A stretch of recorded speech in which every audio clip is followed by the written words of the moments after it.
Today is November 6, 2023. My name is Rob Carr of Kalamazoo Right to Life. This is Pro-Life Week. Well, tomorrow is Election Day in many locations, and especially in a few gubernatorial races, primarily in Kentucky and Mississippi. And then we have the Issue 1 referendum in Ohio. We'll talk about that in just a little bit. But before I kind of dig into today's topic, I do want to say that, it's kind of a cliche, but it is true that elections have consequences. They just do. And we saw that so evident in Michigan last November, a year ago, when voters voted in favor of Proposal 3. So I'm going to just mention 3 examples of how elections have consequences. And this is all in Michigan. Number 1,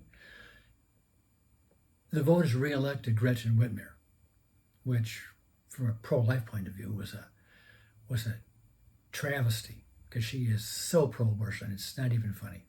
Number 2, like I said, our loss in Proposal 3. Tragic loss. The voters were so short-sighted and just were fed a bunch of lies. And, money talks, and I guess because we were outspent, the other side had the advantage.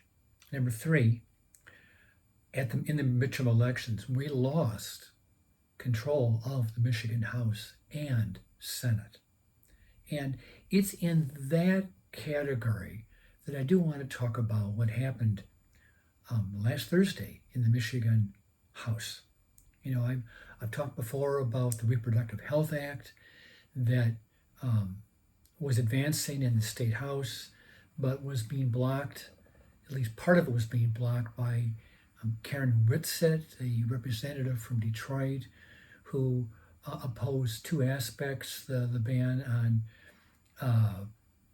state funding for abortions and our informed consent / 24-hour waiting period. She supported those. And because she was going to hold firm, it seemed like the House had delayed their vote, because if in a 56-54 makeup of the Michigan House, one defection would have given a 55-55 tie, which would kill the bill.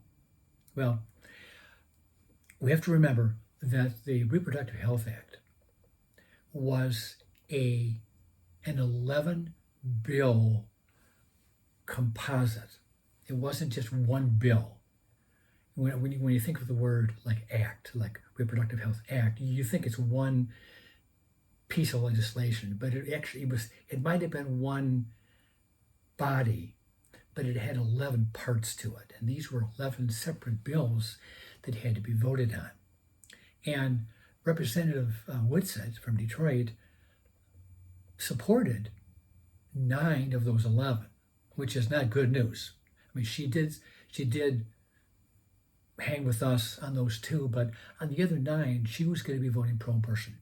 So last Thursday, the Michigan House finally took up that bill, and they approved 9 of those 11.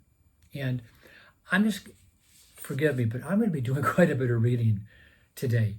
So if you don't like that, I'm sorry, but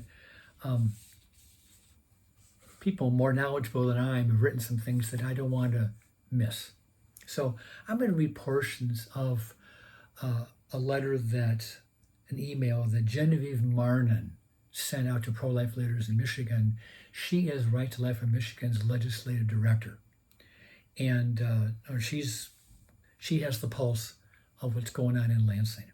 And I'm just going to read portions. Quote, last night in the House, 9 of the bills from the Reproductive Health Act were passed with a 56-54 vote along party lines, with all Democrats voting to approve the bills and all Republicans voting against them. Pro-life members offered a series of amendments which were gavelled down.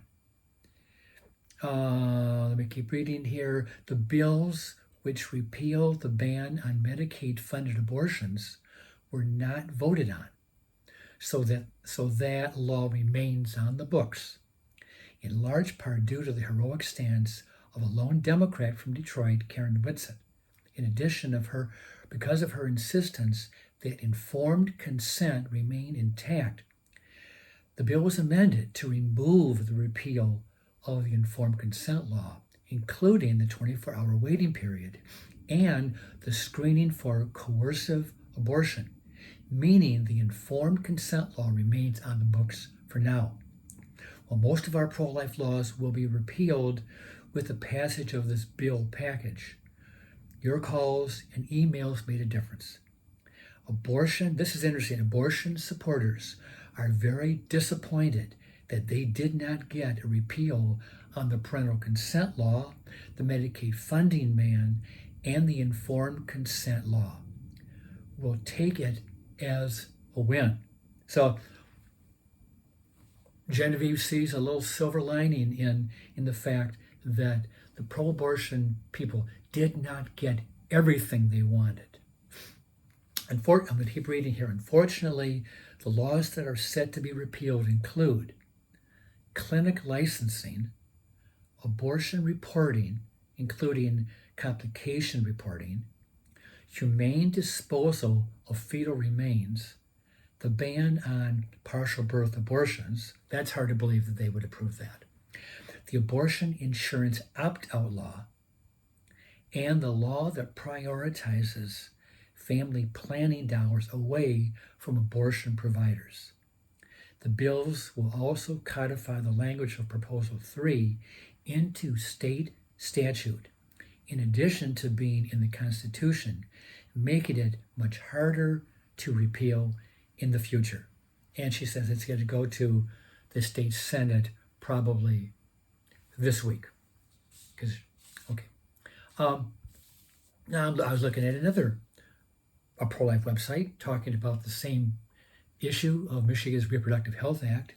And this was a quote from the Susan B. Anthony list. Quote, "The horrendous act of partial birth abortion has been sanctioned by Michigan Democrats this week. 1 year after Prop 3's passage, Michigan Democrats are ushering through legislation to fulfill their goal of abortion on demand and complete deregulation of the abortion industry, including inspections to ensure the cleanliness and safety of abortion clinics.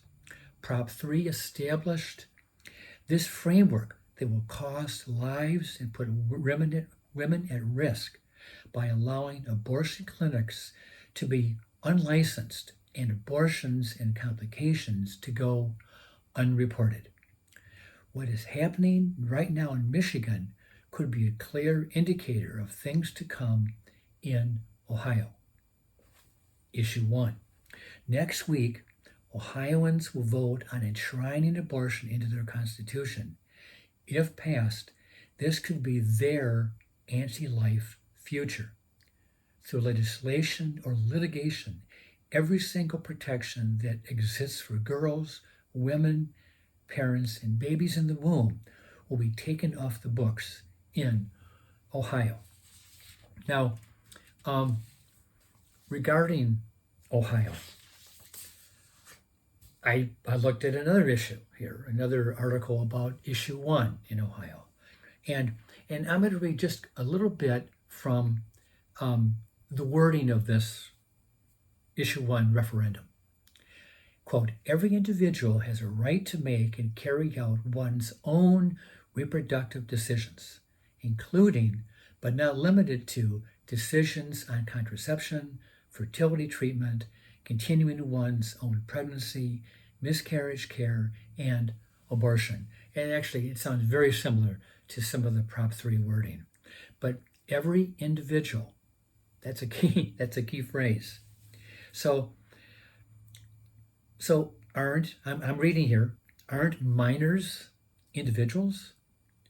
We're hard-pressed to see how status as a minor precludes one from being covered as an individual by the legally binding language on issue 1.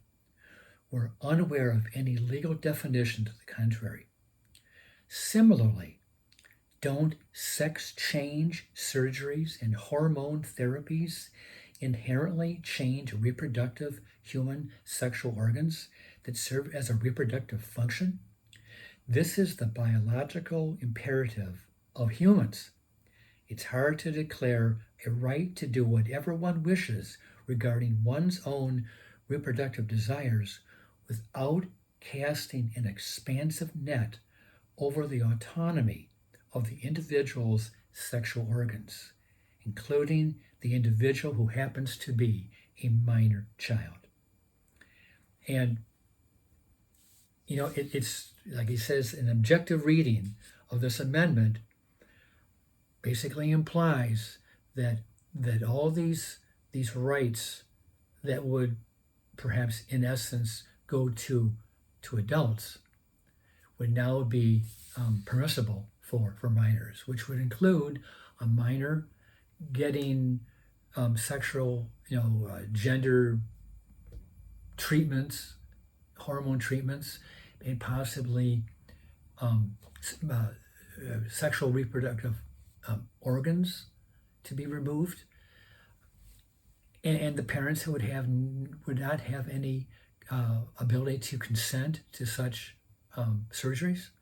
So the voters in Ohio have a lot on their plate tomorrow, and I do pray that the voters look at some common sense and some reality, and decide like we had been imploring people to decide back on Prop 3, that issue 1 is too extreme and it is too confusing, too vague, just as our Prop 3 was too confusing, too vague. And we need to just pray that the Ohio voters make the right decision tomorrow and defeat issue 1.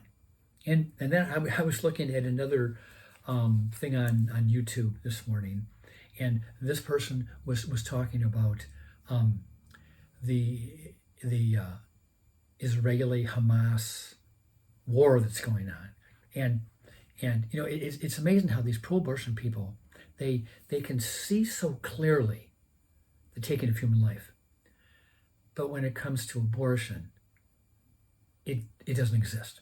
And here's a comment she made. She said, "I object to the taking of human life because the killing of human life leads to genocide." Well. Surprise, surprise. She swerved into the truth. The taking of human life leads to genocide. And what has happened in the United States with 64 million abortions since Roe v. Wade? If that's not genocide, I don't know what is. And even in the Black community, if like in Michigan, if Blacks make up 15% of the population, but account for 51% of all abortions, that is not just exploitation of the Black community, but it is a form of genocide, a racial genocide, which falls in lines with what Margaret Sanger spoke about, the founder of Planned Parenthood, back in the 1920 to 1940 period, where Blacks were looked upon very disfavorably. Okay, last comment. The Democrats in 1860 was the party of slavery. They were the party of slavery. And now in 2023, as they have been for the last 40 years really, the Democratic Party is the party of abortion on demand. With no exceptions, no regulations, women should have full rights to own slaves. Oh, no, not to own slaves. No, to have abortions. But no, it's the same thing. You deny a person's humanity and you make them your slave. And you deny that baby's humanity and you kill that baby, you take that baby's life. I see very little difference. So, pray for Ohio tomorrow that issue 1 will be defeated. With that, I'll let you go, and I'll see you next time.